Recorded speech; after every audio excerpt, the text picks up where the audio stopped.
গীতা ব্রহ্মবিদ্যা ও যোগশাস্ত্র কেন?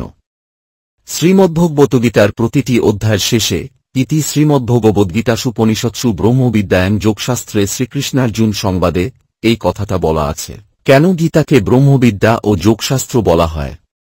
পূর্বে মুনি ঋষিরা ধ্যানের মাধ্যমে বেদজ্ঞান প্রাপ্ত হয়ে এই ব্রহ্মাণ্ড সম্পর্কে জানতে পেরেছেন এবং ব্রহ্মাণ্ডের সৃষ্টিকর্তা ব্রহ্ম বা ঈশ্বরের সন্ধান পেয়েছেন। ব্রহ্মাণ্ড হল জড়জগৎ। যোগীরা ধ্যানের মাধ্যমে ঈশ্বর বা পরমাত্মাকে জানতে পারেন। এই ব্রহ্ম বা ঈশ্বরকে যিনি সৃষ্টি করেছেন তিনি হলেন পরব্রহ্ম বা পরমেশ্বর।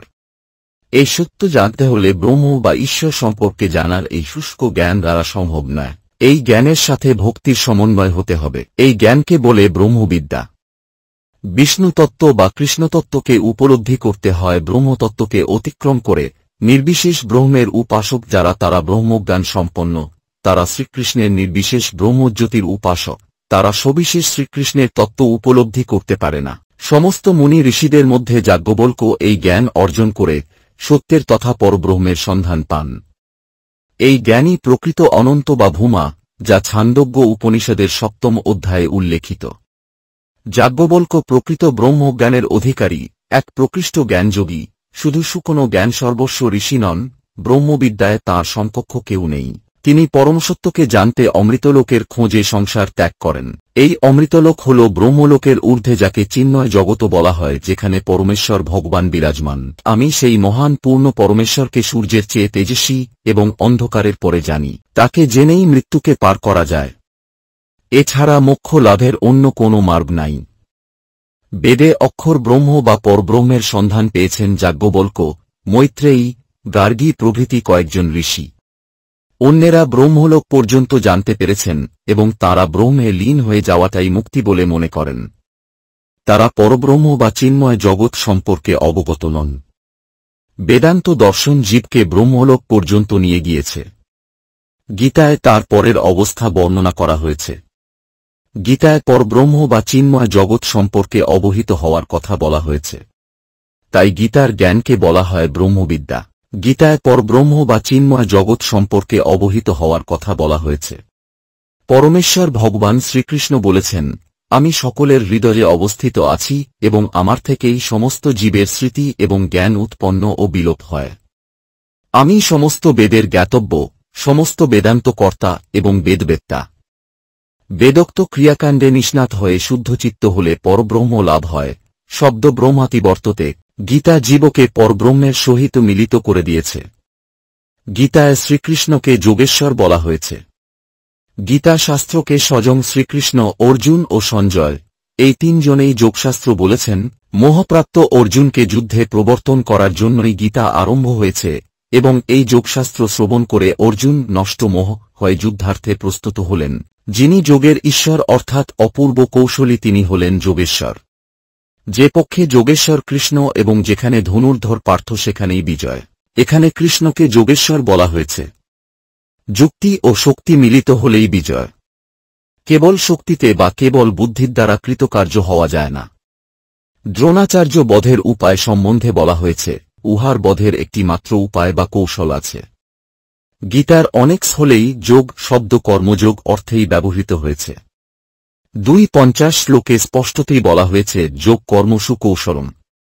আবার ভগবানের সৃষ্টিকৌশল বুঝাতেও যোগ শব্দ কয়েক স্থলে ব্যবহৃত হয়েছে, যথা পোষ্যমে যোগমৈশ্বরম ইত্যাদি। তাহলে দেখা যাচ্ছে যোগ শব্দের অর্থ উপায়, যুক্তি, কৌশল যা প্রথমেই উল্লেখ করা হয়েছে তা সঠিক। অর্জুনকে দিব্যচক্ষু দিয়ে শ্রীকৃষ্ণ তাঁর ঐশ্বরিক যোগ সামর্থ্য অর্থাৎ ঐশ্বরিক শক্তি বা সৃষ্টিকৌশল বিশ্বরূপ দেখালেন যোগযুক্ত অবস্থায় যোগাসনে বসে নয়, যুদ্ধক্ষেত্রে। যোগ শব্দের অর্থ উপায়, যুক্তি, কৌশল ধরেই শ্রীকৃষ্ণকে যোগী, যোগেশ্বর, মহাযোগেশ্বর ইত্যাদি নামে অভিহিত করা হয়, ধ্যানেরত ধ্যানী বা যোগী হিসেবে নন। তাই শ্রীমদ্ভগবদ্গীতাকে ব্রহ্মবিদ্যা ও যোগশাস্ত্র বলা হয়। জয় যোগেশ্বর ভগবান শ্রীকৃষ্ণের জয়। শ্রীকৃষ্ণদ্বৈপায়ন রচিত মহাভারতের ভীষ্ম পর্বের 25 থেকে 42তম অধ্যায় শ্রীমদ্ভগবদ্গীতা নামে পরিচিত। গীতা ভীষ্ম পর্বের অন্তর্গত হলেও বর্তমানে এটি স্বতন্ত্র গ্রন্থরূপে স্বীকৃত। গীতার আর এক নাম যোগশাস্ত্র।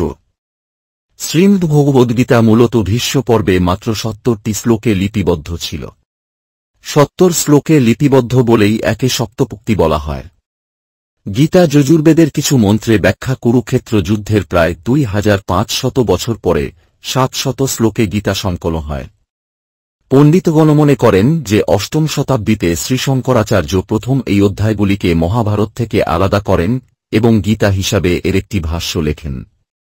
গীতার বিষয়বস্তু শ্রীকৃষ্ণ ও পাণ্ডব রাজকুমার অর্জুনের কথোপকথন।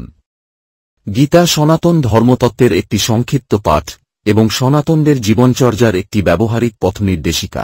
ভগবদ্গীতার অর্থ হল ঈশ্বরের গান এবং শ্রীমদ হল এর বিশেষণ। ভগবান শ্রীপরাশ্রুত কৃষ্ণদ্বৈপায়ন বেদব্যাস বিরচিত অষ্টাদশ পর্ব সমন্বিত শান্তরস পরিপ্লুত মহাভারতের ভীষ্ম পর্বের 25 থেকে 42 পর্যন্ত অষ্টাদশ অধ্যায়ে সংকলিত অংশ শ্রীমদ্ভগবদ্গীতা নামে পরিচিত।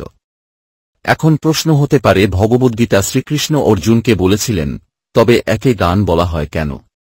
কারণ গীতার মিত্রাক্ষর ছন্দ যখন সঠিকভাবে উচ্চারণ করা হয় তখন তা খুবই সুন্দর সুরেলা সঙ্গীতের সৃষ্টি করে।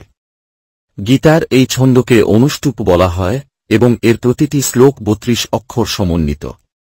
ধ্যানযোগ শ্লোক সংখ্যা 17। যুক্তাহার বিহারস্য যুক্তচেষ্টস্য কর্মসু যুক্ত স্বপ্নার দুবোধস্য যোগো ভবতি দুঃখহা। অর্থ: যার খাওয়া ও চলাফেরা নিয়ন্ত্রিত, যার কর্মে পরিমিত প্রচেষ্টা এবং যার ঘুম ও জাগরণ নিয়ন্ত্রিত, যোগব্যায়াম তার দুঃখের বিনাশকারী হয়ে ওঠে। এই শ্লোকে ভগবান যোগব্যায়াম, খাদ্যাভ্যাস, চিত্তবিনয়ন এবং অনুরূপ ছাত্রদের জন্য নির্দেশ দিয়েছেন। যোগের ছাত্রের সর্বদা সুখী মাধ্যম বা মধ্যপন্থা অবলম্বন করা উচিত। আত্মোপলব্ধির জন্য খুব বেশি তপস্যার প্রয়োজন নেই। সপ্তদশ অধ্যায়ের 5 এবং 6 শ্লোকে প্রভু এটিকে নিন্দা করেছেন। কঠোরতার অর্থ আত্মনির্যাতন হওয়া উচিত নয়। কৃষ্ণের বুদ্ধি যোগ তপস্যার জন্য একটি বুদ্ধিমান পদ্ধতি। কিছু উচ্চাকাঙ্ক্ষী তপস্যাকে লক্ষ্য হিসাবে গ্রহণ করে। এটা শুধুমাত্র উপায় কিন্তু শেষ নয়। স্নায়ুতন্ত্র অত্যন্ত সংবেদনশীল। এটি খুব সামান্য পরিবর্তনেও সাড়া দেয় এবং মনের বিক্ষিপ্ততা ঘটায়। অতএব এটি অত্যন্ত প্রয়োজনীয় যে আপনি একটি অত্যন্ত নিয়ন্ত্রিত এবং শৃঙ্খলাবদ্ধ জীবনযাপন করুন এবং খাদ্য, ঘুম এবং বিনোদনের ক্ষেত্রে মধ্যম হওয়া উচিত। পরিমাপ করা খাবার নিন, নির্ধারিত সময়ে ঘুমান ও জেগে উঠুন। তবেই আপনি যোগে সাফল্য অর্জন করবেন, যা এই জীবনের সমস্ত ধরনের বা বেদনা এবং দুঃখের অবসান ঘটাবে। পরিমিত আহার বিষয়ে যোগশাস্ত্রের নির্দেশ হল পেটের অর্ধাংশ অন্ন দ্বারা পূরণ করবে, 1/4 জল দ্বারা পূরণ করবে এবং বাকি 1/4 বায়ু চলাচলের জন্য খালি রাখবে। এই হিসাবেই অধিক বা কম ভোজন বাঞ্ছনীয় নয়। নিদ্রা সম্পর্কিত নিয়ম হল রাত্রিকে 3 ভাগ করে তার প্রথম ও অন্তিম ভাগ জাগরণ এবং মধ্যভাগে নিদ্রা যেতে হবে। যোগশাস্ত্রের অপরাপর নিয়মগুলি হল কর্ম এবং চেষ্টাকেও নিয়মিত করতে হবে।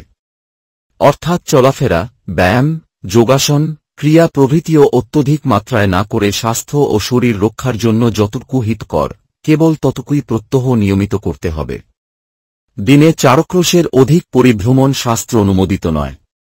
এভিন্ন প্রণব, জপ, শাস্ত্রাদি পাঠ, আবৃত্তি প্রভৃতিও সময়মতো প্রত্যহ করার নির্দেশ আছে।